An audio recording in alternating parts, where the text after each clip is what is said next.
Nos últimos dias, uma pergunta que não quer calar é sobre para onde irão as pessoas que perderam suas casas. Nós sabemos que existem várias situações neste contexto. Aqueles que, com as águas baixando, conseguirão retornar para suas residências, terão que limpar, enfim, colocar móveis. Mas tem aquele outro grupo, que também é numeroso, que as residências não poderão mais ser ocupadas. O que restou e até alguns casos que não restou nada. Nós temos no Brasil um grande problema, que é uma falta efetiva de uma política habitacional. O que seria isso? Seria uma política de Estado permanente para dar conta do grande déficit habitacional que nós temos.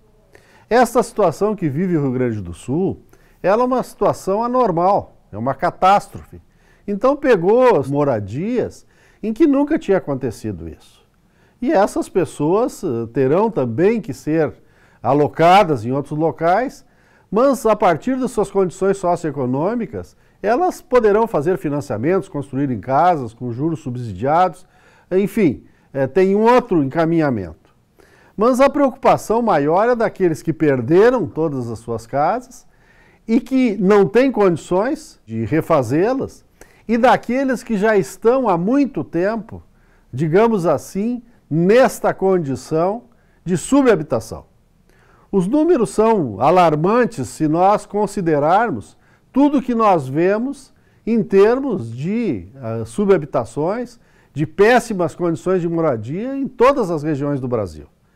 E agora, aqui no caso específico do Rio Grande do Sul, isso veio à tona, ou veio à luz, porque muitas dessas pessoas não poderão voltar aos locais porque perderam as suas residências e mesmo porque esses locais, há muito tempo, já deveriam ter sido condenados, digamos, não permitirem que essas pessoas ali se estabelecessem.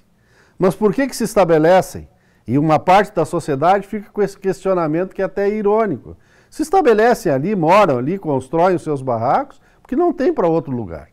E há, digamos, uma invisibilidade, tanto de parte da sociedade, quanto de parte do poder público. Eles vão ficando ali até que acontece uma tragédia, até que acontece, digamos, um problema climático, como o que a gente tem assistido, e aí essas pessoas são levadas para outro lugar, passou aquela situação, retornam. E esse é, digamos, um processo que acontece e vem acontecendo há muitos anos. Não é uma situação muito fácil isso. E a gente sabe que os governos estão pressionados porque os abrigos que estão abrigando essas pessoas, sendo redundante, eles são de clubes sociais, de CTGs, de escolas, que precisam voltar para as suas atividades. E essas pessoas elas vão precisar ir para algum lugar. E aí fica esta pergunta, que é inicial, para onde? Na região metropolitana, estão promovendo discussões com vários órgãos, né, relacionados, institutos arquitetos, com o poder público, para fazerem o que denominar de cidades provisórias ou vilas provisórias. Seria a colocação de um número expressivo de pessoas, em torno de 7.500 pessoas, para serem alojadas por um período determinado, que se convencionou de chamar de período de transição, com casas pré-fabricadas, modelos de tudo que é parte, inclusive algumas que são utilizadas pela ONU para os refugiados. Até aí tudo bem, eu acho que é uma medida que tem que ser feita, ela é urgente que seja feita. Mas por quanto tempo isso vai ficar? E falando em condições, para esses locais, mesmo que provisórios, há que ser garantido, além do saneamento básico, além de boas condições dignas dessas moradias, também o acesso à saúde, à educação e ao transporte. É um problema sério? Sim, é um problema sério.